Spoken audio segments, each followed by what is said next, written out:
வணக்கம் எல்லோருக்கும் welcome to RV kitchen. இன்றைக்கு இந்த வீடியோவில் ஒரு வித்தியாசமான ரெசிபி தான் செய்ய போகிறேன். பார்த்திங்கன்னா பிட்ஸா தான் செய்ய போகிறேன். அதுக்கு தேவையான பொருட்கள் எல்லாம் இதில் எடுத்து வச்சுருக்கிறேன். இப்போ வாங்க என்னென்ன பொருட்கள்னு பார்க்கலாம். 500 கிராம் கோதுமை மா, 30 cl தண்ணி, சீனி, ஈஸ்ட், உப்பு, இவ்வளோ தான் தேவையான பொருட்கள். இப்போ முதல்ல மாவை குழைக்கணும். இப்போ வாங்க எப்படி நல்ல பதமாக மா குழைக்கிறோன்றதை பார்ப்போம். தண்ணியில் ஈஸ்ட்டு போட்டு கரைக்கணும். இந்த ஈஸ்ட்டு 1 கிலோவுக்கு தான் 43 கிராம் இருக்குது. நான் இதில் அரைவாசியாக எடுக்க போகிறேன். 500 கிராமுக்கு பார்த்திங்கன்னா அரைவாசி ஈஸ்ட்டு. இதை இந்த தண்ணியில் போட்டு நல்லா இந்த வழியாக கிளக்கி விட்டுட்டு அடுத்ததாக ஒரு தேக்கரண்டி சீனி, பார்த்திங்கன்னா அரை தேக்கரண்டி படி 2 தரம் போடுறேன். ஒரு தேக்கரண்டி சீனி, அரை தேக்கரண்டி உப்பு. இப்போ வடிவாக கலந்து விடுங்க.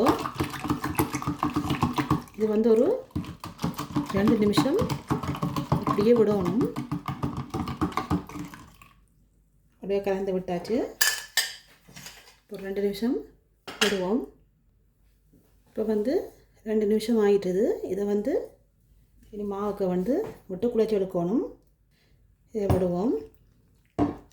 விட்டு வடிவாக இப்படி மெதுவாக கலந்து விடுங்க.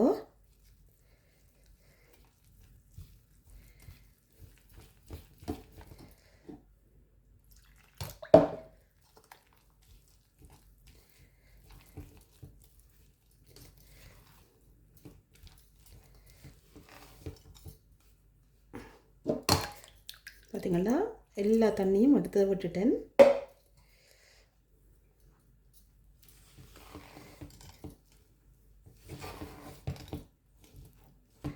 கொஞ்சம் தண்ணியாக தான் இருக்கணும். அப்போ தான் பீஸா நல்லா சொத்தாக இருக்கும்.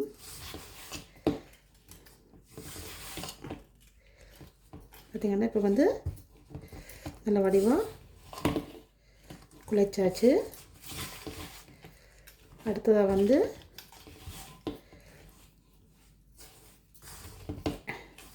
இந்த இடத்த க்ளீன் பண்ணணும். க்ளீன் பண்ணிவிட்டு இந்த இடத்துல வச்சு நல்லா வடிவாக குழைச்சி எடுக்க போகிறேன். நல்லா வடிவாக க்ளீன் பண்ணிட்டேன். இப்போ இந்த மாவை இதில் போட்டு வடிவாக குழைச்சி எடுப்போம்.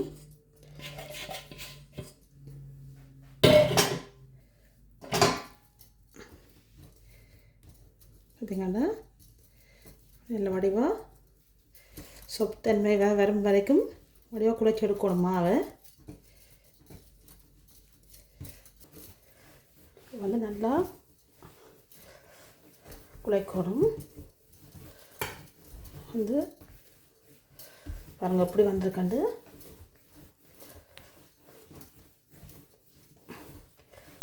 நல்ல வடிவாக குழைச்சாச்சு. கையில் ஒட்டுற பதம் தான் நல்ல பதம். அப்போ தான் பிஸா நல்ல சொத்தாக இருக்கும். பார்த்திங்கன்னா இதை ஒரு அரை மணி நேரம்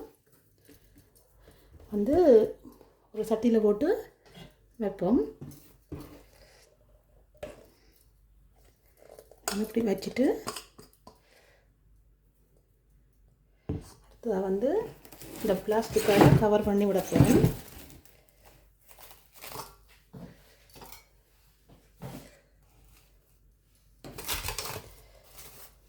வடிவாக கவர் பண்ணி போட்டு ஒரு அரை மணி நேரம் சூடான இடத்துலையாக வைக்கணும். நான் அவன்லாம் வைக்க போகிறேன். அவன் லைட்டை போட்டுட்டு அதில் வைக்க போகிறேன். நீங்கள் நல்ல ஒரு கீட்டான இடத்துல வச்சிங்கன்னா மா நல்லா பொங்கி வரும்.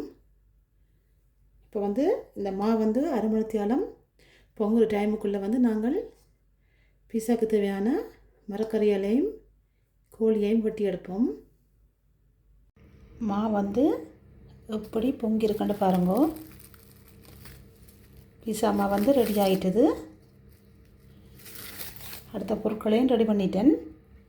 பாருங்கள், முதலாவது வந்து கோழி சதையை வந்து சின்ன சின்ன வெட்டி கொஞ்சம் உப்பு, கொஞ்சம் மஞ்சள் தூள், கொஞ்சமாக காஷ்மீர் சில்லி பவுடர், அடுத்ததாக வந்து இந்த கறி பவுடர் இதெல்லாம் போட்டு மிக்ஸ் பண்ணி வச்சுருக்கிறேன்.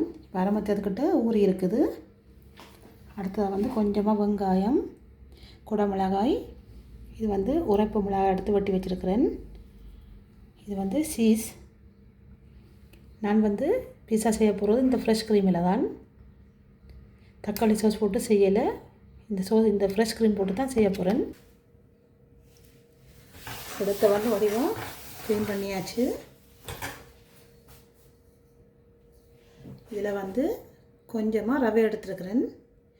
இந்த ரவையை வந்து இந்த இடத்துல லைட்டாக தூவி விடுவோம். சில பேர் தூவி செய்வினோம், நான் ரவை தான் போட்டு செய்கிறேன். பார்த்தீங்கன்னா அடுத்ததாக வந்து எடுத்து வச்சு பீஸா மாவை வந்து இதில் போடுவோம்.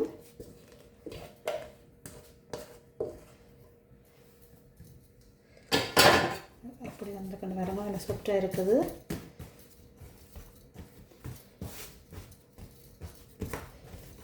இந்த மாவில் வந்து நான் 3 பீஸா செய்ய போகிறேன். வந்து வெட்டி எடுப்போம் 3 பீஸாவாக. நல்லா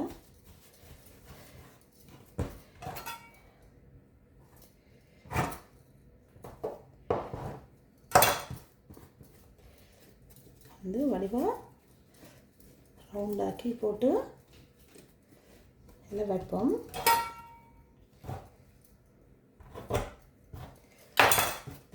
அடுத்ததையும் வந்து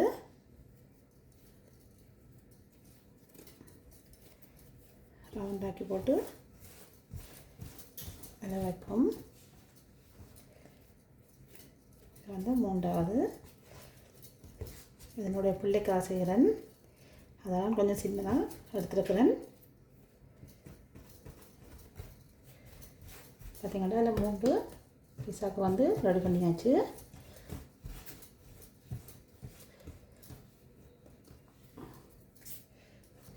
பாருங்கள் அப்படி வந்திருக்கண்டு. இப்போ வந்து ரவையை வந்து வழியாக தூவிட்டு இதை வந்து மெதுவாக கையால் இப்படி நடுவில் வந்து அமர்த்தி பிஸா வந்து ஷேப்புக்கு எடுத்துக்கொண்டு வரணும். நான் வந்து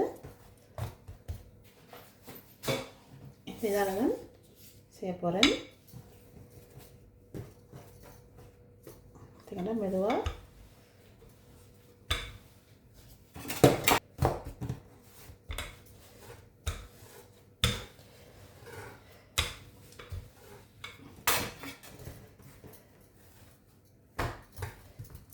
வந்து வடிவாக ஒட்டி எடுத்தாச்சு. இப்போ வந்து அடுத்ததாக வந்து இப்படி ஒரு பேப்பர் எடுங்க, பேக் பண்ணுற பேப்பர் எடுத்துட்டு இப்படி வந்து இதில் பேப்பரில் போட்டுட்டு பார்த்தீங்களா, இது வந்து ஃபுல் க்ரீம். இதை வந்து இப்போ வந்து இதில் வந்து போட்டு ஒரு 2 மேசக்கரண்டி கிட்ட போட்டிருக்கிறேன். இது போட்டு பிஸா செய்வீங்கன்னா நல்லா இருக்கும். பிஸா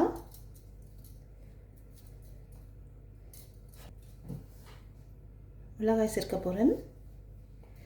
அந்த குடமிளகாயை வந்து நல்ல மெல்லிசாக வெட்டி வச்சுருக்கிறேன். மிளகாய் போட்டாச்சு. அடுத்ததாக வந்து வெங்காயம்,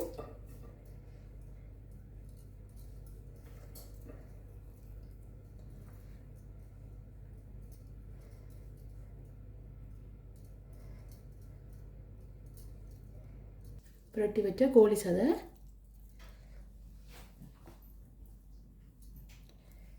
இது வந்து வாட்டி போட்டு போடணும் இல்லை, 2 நாள் சின்ன சின்ன தான் வெட்டியிருக்கிறேன். அதனால் நீங்கள் வாட்டாமல் கரெக்டாக இப்படியே போட்டு பிஸா பேக் பண்ண விடலாம்.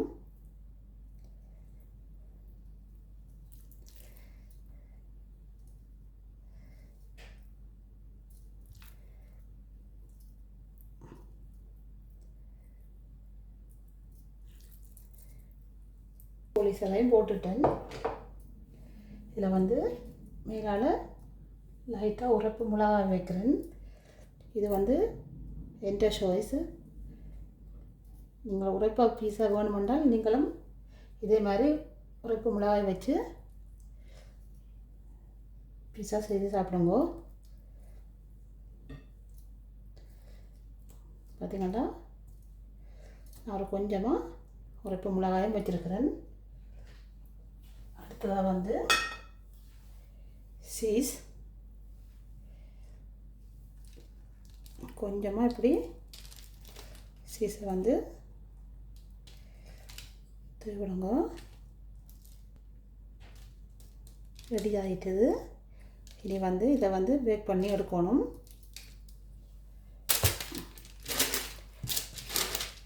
இப்போ வந்து பேக் பண்ணி எடுப்போம், எடுத்துகிட்டு பார்ப்போம்.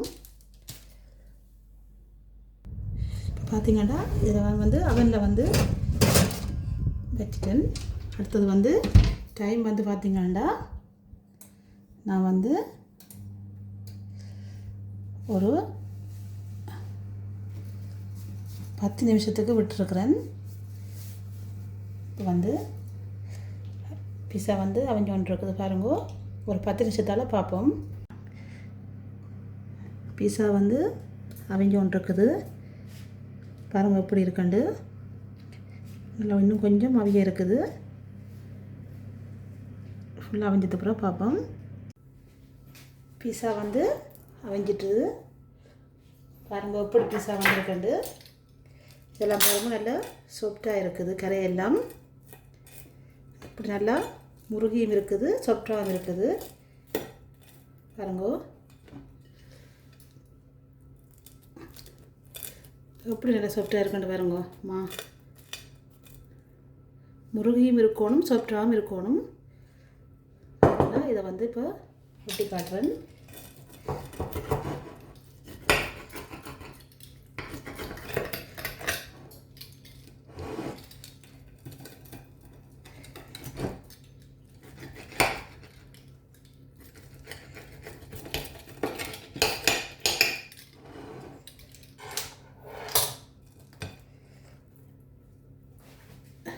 பிஸாவை பாருங்க.